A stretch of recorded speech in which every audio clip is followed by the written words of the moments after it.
राष्ट्रीय ग्रामीण आजीविका मिशन NRLM के तहत कार्यरत समूह सखी महिलाओं के मानदेय में वृद्धि की मांग को लेकर जनता दल संगठन JDS ने नगर मजिस्ट्रेट के माध्यम से मुख्यमंत्री योगी आदित्यनाथ को ज्ञापन सौंपा।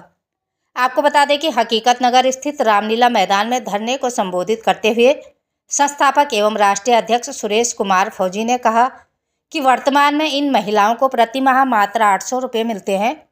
उन्होंने चेतावनी दी कि यदि सरकार ने जल्द ही कोई ठोस कदम नहीं उठाया तो संगठन आंदोलन करने को बाध्य होगा।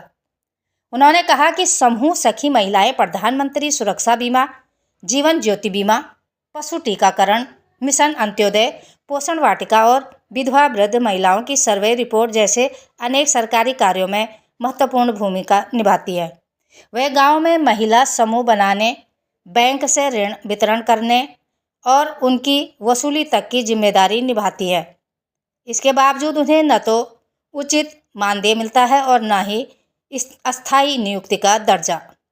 साथ ही उन्होंने ज्ञापन में समूह सखी महिलाओं को ग्रुप D कर्मचारी के समान 18,000 रुपये प्रति माह वेतन देना, विभाग में उनकी अस्थायी नियुक्ति और सम्मानजनक पद सुनिश्चित करना तथा मातृत्व लाभ अधिनियम 1961 के तहत समस्त सुविधाएं उपलब्ध कराने की मांग की।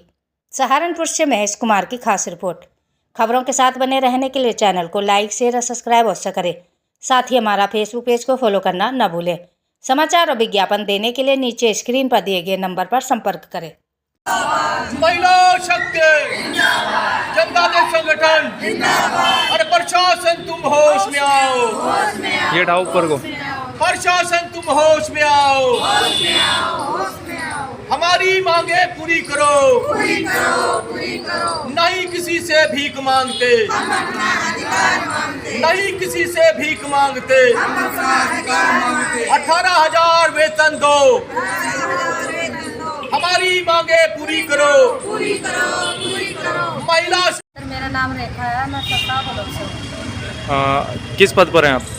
सर मैं समूह सखी के पद पर हूँ। कहने के लिए तो समूह सखी के पद पर हूँ, और हमारे से ज़्यादा तो जो महिला वैसे मजदूरी करती है, जो सरकार ने योजनाएं निकालती हैं, उन्हें भी 300 रुपये रोज के मिल रहे, और हमें 30 रुपये भी पूरे रोज के नहीं मिल पा रहे हैं। तो अगर ऐसा ही करते रही सरकार तो कोई टाइम नहीं लगेगा उसे पलटने में। ये मेरा वादा है। अगर एक महिला के साथ 200 महिला जुड़ी हुई हैं तो 200 महिला के साथ 200 ही परिवार है। तो अगर एक महिला के पास 10 वोट है तो ये देखो कि कितने परिवार हैं। अगर हम 1400 समूह सखी हैं तो ये देख लो इनके पास कितने परिवार होंगे। तो आने वाले समय में हम ऐसे वोट नहीं देंगे, और ऐसे हम जैसे बोलते हैं कि वहाँ जाना मीटिंग में, वहाँ जाना, ये हम सब खत्म कर देंगे। हम दूसरी सरकार लाएंगे जो हमारी सुनवाई करेगी। आप क्या चाहते हैं, कितने आपकी तनख्वाह होनी चाहिए, कितना आपको क्या मानदेय मिलना चाहिए? हमारी 10,000 से लेकर 18,000 तक की होनी चाहिए। अगर हम कुछ बोलते हैं तो ये बोलते हैं कि अगर हम ये बोलते हैं कि जैसे आंगनवाड़ी है, किसी के पास 20 बच्चे हैं, किसी के पास 200 बच्चे हैं, तो उनकी बराबर सैलरी हो गई है। तो ऐसे ही हम चाहते हैं किसी के पास 10 समूह है, 20 है, 30 है, तो सबको बराबर ही पैसा मिलना चाहिए, मजदूरी बराबर मिलनी चाहिए। सरकार को ये सोचना चाहिए। अगर हम अपने हक के लिए बोलते हैं तो हमें यही कहते हैं कि हद में बात करो। अगर हम हद में बात करें तो हमें 30 रुपये रोज के देते हैं। 30 रुपये से क्या होता है? एक दिन की चाय भी नहीं बनती है सर, और वो भी हमारे लिए 1 साल 1.5 साल तक के हमें पैसे नहीं मिल पाते। जब भी हम किसी के पास जाते हैं वो ये कहते हैं कि सैलरी आने वाली हो रही, पर आज तक हमारी सैलरी नहीं। बताइए अपना। जी मेरा नाम सुरेश कुमार फौजी है, मैं जनता दल संगठन का अध्यक्ष। आज इतनी सारी महिलाएं, महिला शक्ति आपके साथ मौजूद है, किस चीज़ को लेकर धरने पर बैठे हैं? सर सबसे पहले तो आपका धन्यवाद कि आपने इन महिलाओं की समस्या के लिए यहाँ पर आकर के समय दिया, उसके लिए आपका धन्यवाद। देखिए सर, जनता दल संगठन समूह सखी महिलाओं के लिए पिछले 1.5 वर्षों से लगातार इनका वेतनमान बढ़ाने के लिए प्रयासरत है, और यही मांग रख रहे हैं, जिसमें पिछले 1.5 साल से हम लोग यहाँ पे हर महीने की 14 तारीख को आकर के 1 दिवसीय धरना देते हैं, और फिर माननीय DM साहब के माध्यम से, प्रशासनिक अधिकारी के माध्यम से माननीय मुख्यमंत्री जी के नाम पर ज्ञापन सौंपते हैं, ताकि इन महिलाओं की जो परेशानी है, इनका जो वेतनमान है वो बढ़ाया जाए।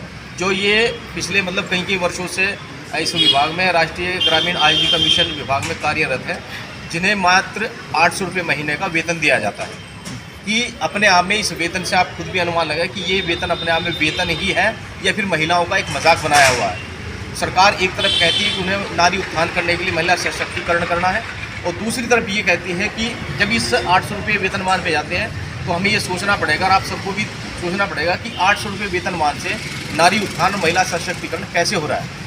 अगर 800 रुपये को आप डिवाइड करते हैं, 30 दिन में भाग करेंगे तो मेरे ख्याल 27-28 रुपये एक दिन का वेतनमान बनता है। अब आप बताइए, ये वेतन दिया जा रहा है या महिलाओं का अपमान किया जा रहा है? ऐसी क्या वजह है कि इतनी देर से आप धरना दे रहे हैं एक सी मांग को लेकर, उसके बाद भी समस्या का निवारण नहीं हो पा रहा है? शायद इसका कारण ये रहा होगा, जनता देश संगठन बिल्कुल शांतिप्रिय तरीके से और यहाँ अनुशासन में बैठ करके धरना देता। अगर पैदल मार्च करना वो भी अनुशासन में और संवैधानिक दायरे में रहकर करता।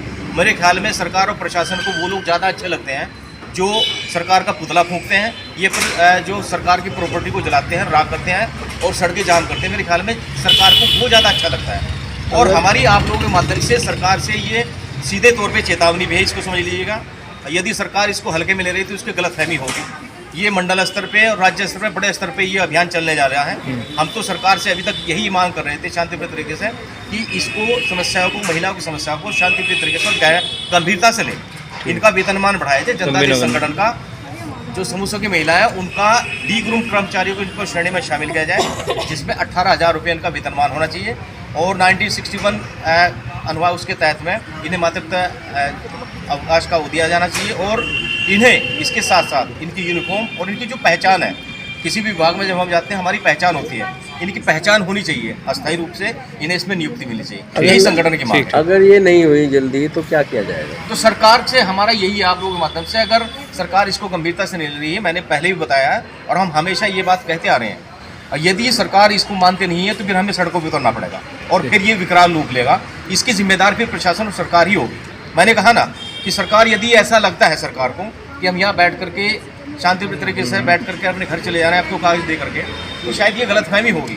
अगर सरकार को लगता है कि उसको पुतला फूंकने से उसको ज़्यादा अच्छा लगता है तो हम सड़कों पे उतरेंगे भी, फिर पुतले भी फूके जाएंगे, फिर हड़ताल भी होंगे, भूख हड़ताल भी होंगे, धरने प्रदर्शन होगा, रोड जाम भी होगा।